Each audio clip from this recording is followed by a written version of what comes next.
why is my Xbox homepage so clean? I mean, it's definitely cleaner than anybody else's I've seen, and well, it's because there's a few tricks that I use and some new features that got added to my Xbox settings that got me from this, to this. Well, I start off by opening up my settings app on my Xbox console, and I head into the general section, and then I find an option labeled Personalization, which gives me all sorts of nifty ways to personalize my Xbox experience. You can choose the color of your tiles and accents from a whole rainbow of options, and even pick one solid color to just deck the whole place out in. And if you're an Xbox Series X or S gamer like me, then that also includes some really cool dynamic backgrounds inspired by games like Tony Hawk's Pro Skater 3 and 4, Metaphor ReFantatio, and Indiana Jones and the Great Circle. I think the Starfield Shattered Space one is a personal favorite of mine. I mean, it just looks gorgeous, the colors, so nice. But if there's an achievement you're especially proud of unlocking, or just one that comes with some pretty sick artwork, you can actually set that as your background too. If you want to get really personal though, you could also just grab a USB device and upload your own custom image and use that as your background. You can also pick between a dark and a light theme, or even set your console to switch between them at a certain time, which really sets the mood. It's a bit like giving your Xbox a dimmer switch.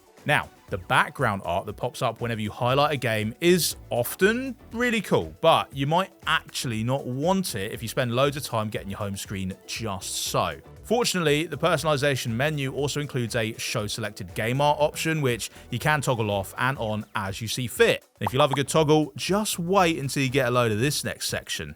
Okay, you've given your background a nice coat of paint. It's time to start getting the place organized so that you can always find the game or the app that you're looking for in a jiffy. And recent updates have added a few features that will really help you to do that. Might even get it down to half a jiffy, to be honest.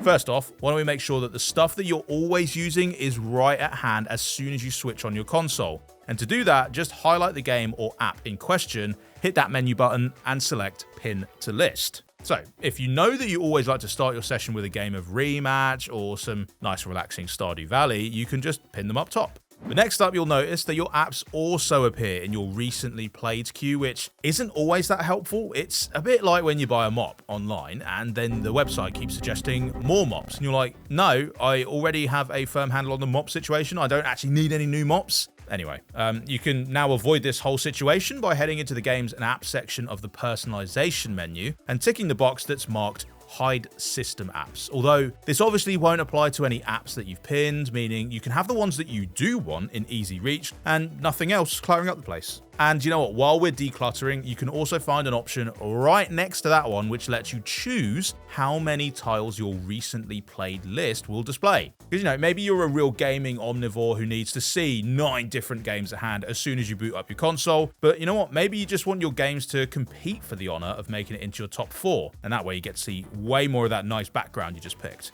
The point is, you get to set the whole thing up exactly as you want it. There you go. Got any tips of your own for sprucing up the Xbox home screen? Why don't you feel free to share them in the comments below. And of course, make sure you subscribe because we'll have plenty more Xbox tips and tricks as well as console updates in the future. So see you in the next one. Bye.